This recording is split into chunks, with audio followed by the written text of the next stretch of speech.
Hi, I'm Robert Rickover. I'm an Alexander Technique teacher in Omaha, Nebraska, and my guest is Imogen Ragone, an Alexander Technique teacher in Wilmington, Delaware.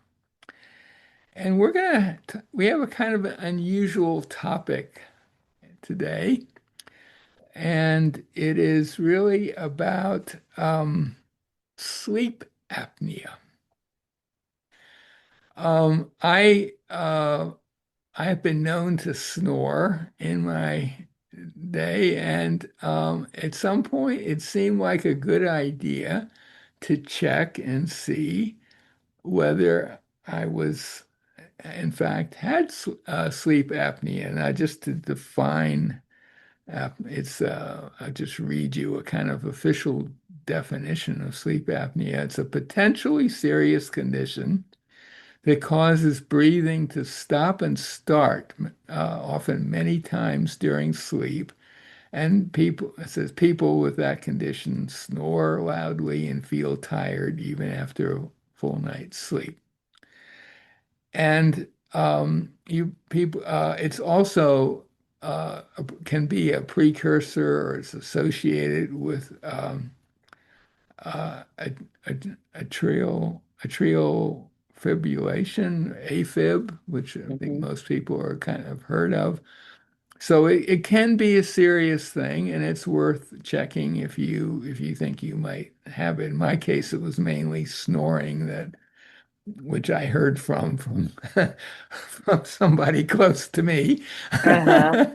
And I did a sleep test. It was very quite easy to do. You don't have to go to you just get a little device that you put on you and records you. And it turned out I had very, very mild sleep apnea.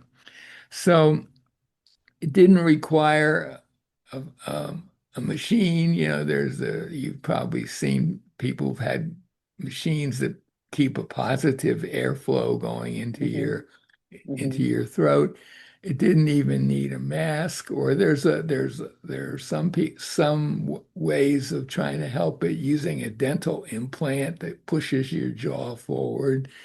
None of those seem very appealing to me, but the doctor who I went to see, had the results, said, "Well, probably the best thing for you is just to um, try to avoid sleeping on your back and maybe elevate the, the bed a little bit towards the head, around the head, neck, upper body area."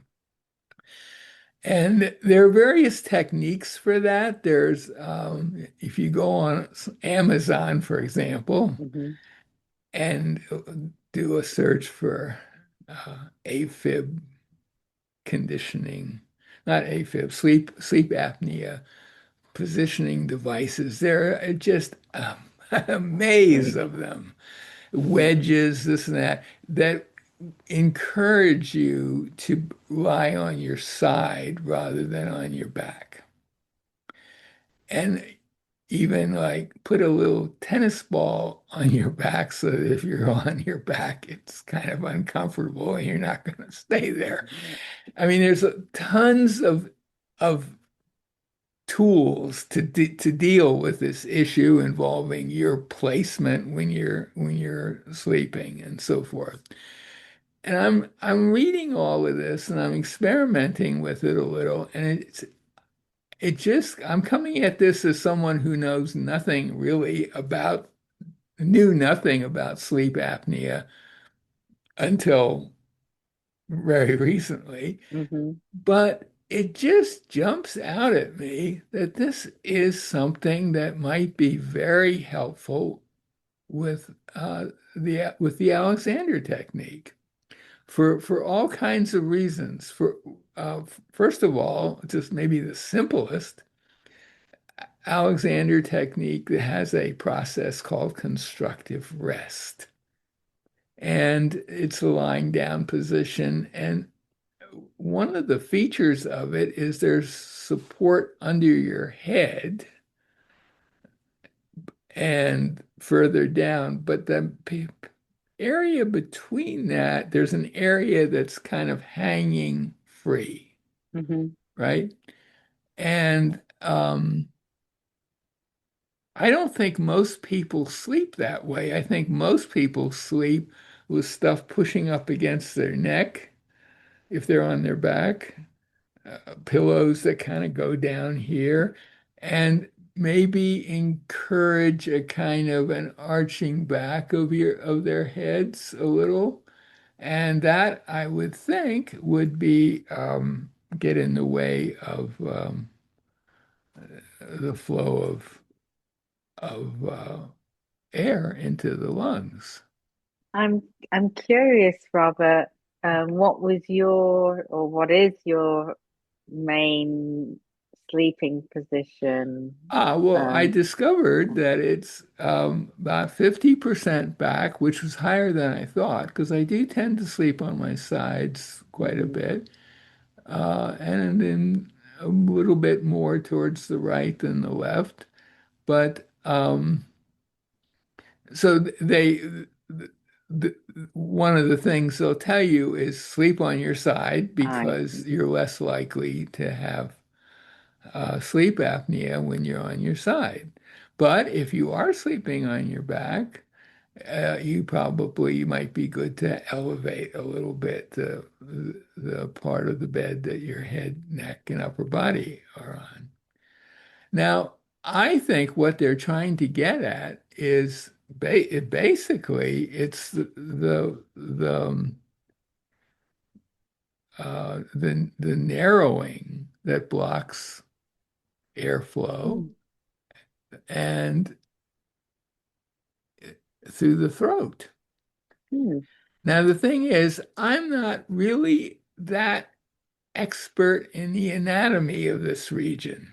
I mean, I know some basic stuff, but I think it would be really good if we could find an Alexander teacher who knew a lot about anatomy and had him or her maybe do a little discussion of how best to position yourself and what kind of thoughts to think.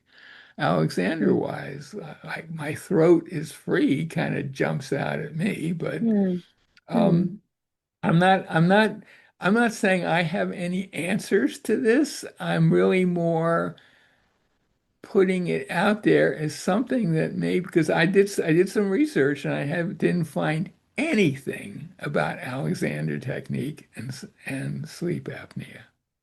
Yeah, Zero. I'm curious. I'm thinking back to my training and also a question that has sometimes come up with students is like sleeping position. Right. Um, and I'm definitely I sleep on my side, so I guess that's a good thing. But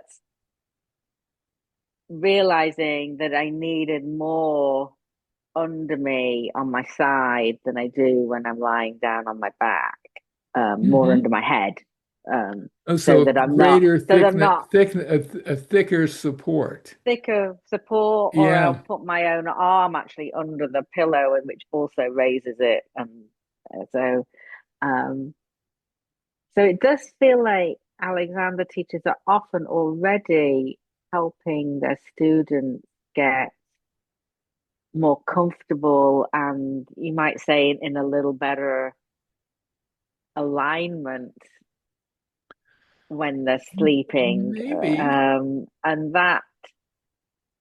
that could help, especially if maybe sleeping on your side is not your natural preference. An Alexander teacher could help you find maybe more comfort and support in that position.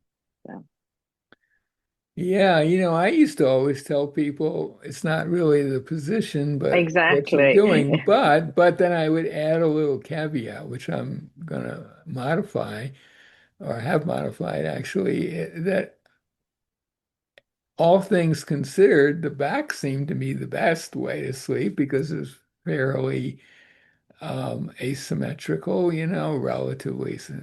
Obviously, our torso is not really all that symmetrical on the inside, but um, it seems like it almost seems like that would be the default best place to be unless there was some strong reason for it not being.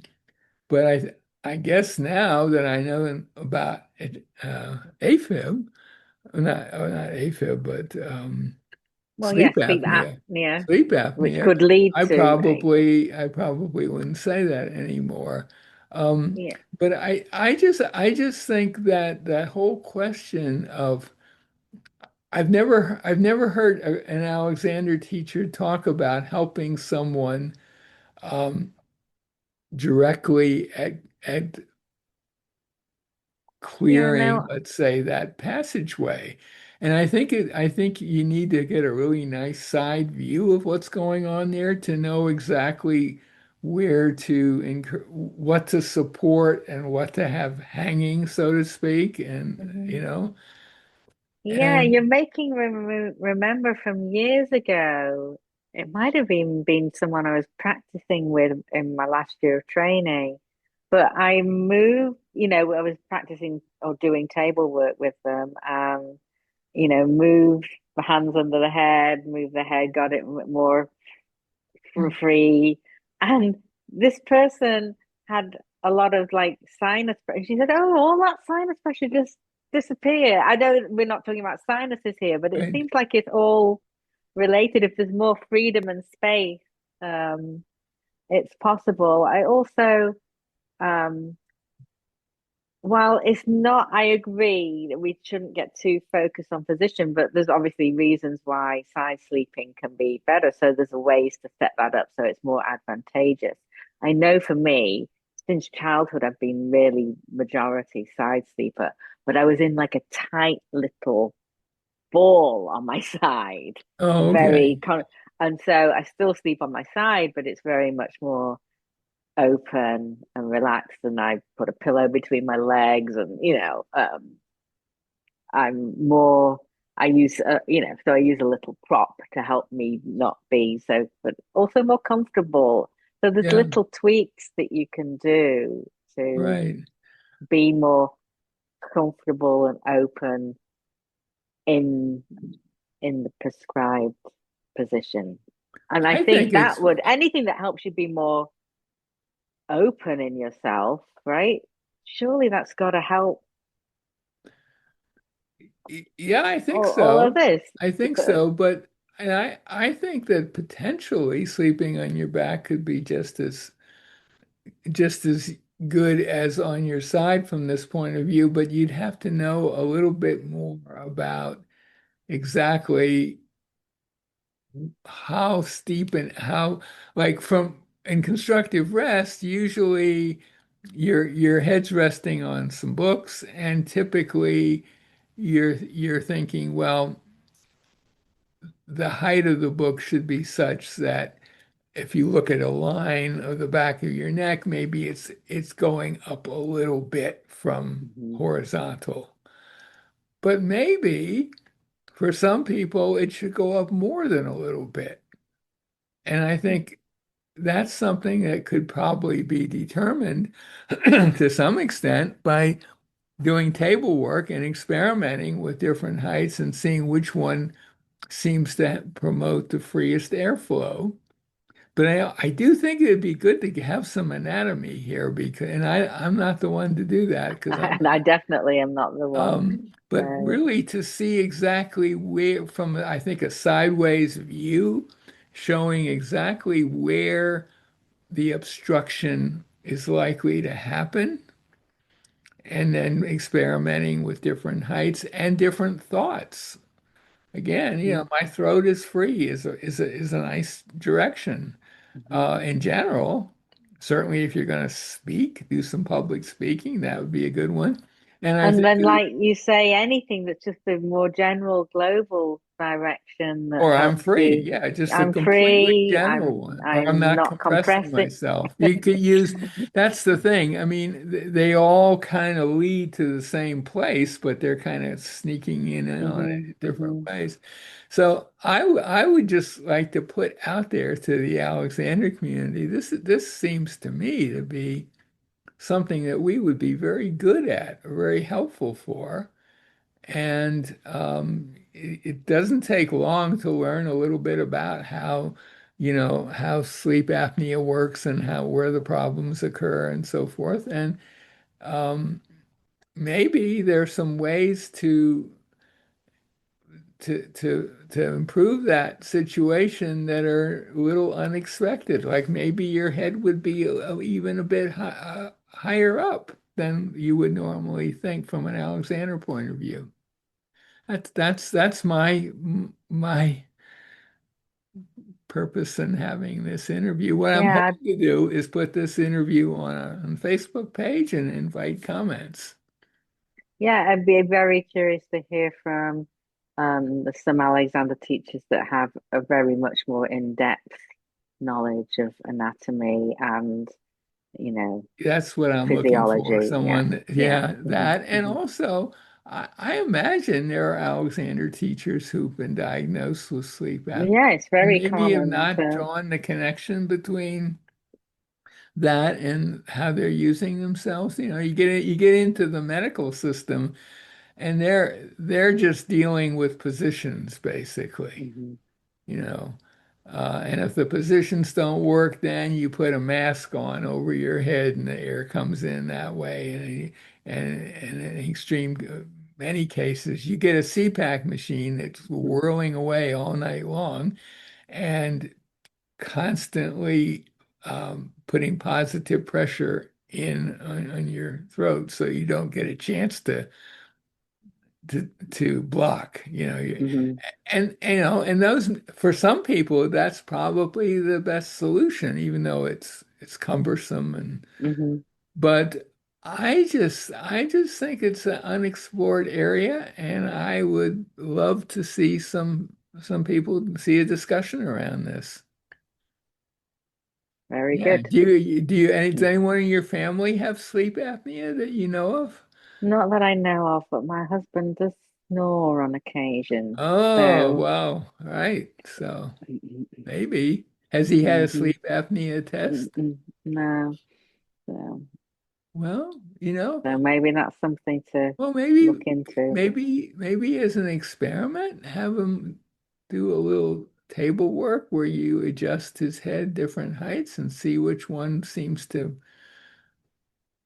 bring about the easiest breathing and report back.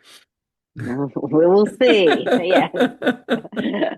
I have an assignment. You do. You have an Yeah, assignment. yeah. So is there Hmm. anything else you want to say about this? No, not really. As it's probably clear, I don't really know much about it except reading through the little article that you sent me, and Yeah. I've but just I'm never, I've, curious though too. yeah. So. I'll put a link by the interview of a sort of standard definition of sleep apnea and why people worry about it, why the medical profession worries about it. Um, but all my years of teaching, I've never thought about that really, you Mm. know. So okay, well, my guest today is Imogen Ragone, an Alexander teacher in Wilmington, Delaware. I'll put a link to her website by this as well. Thank you so much for doing this. You're very welcome.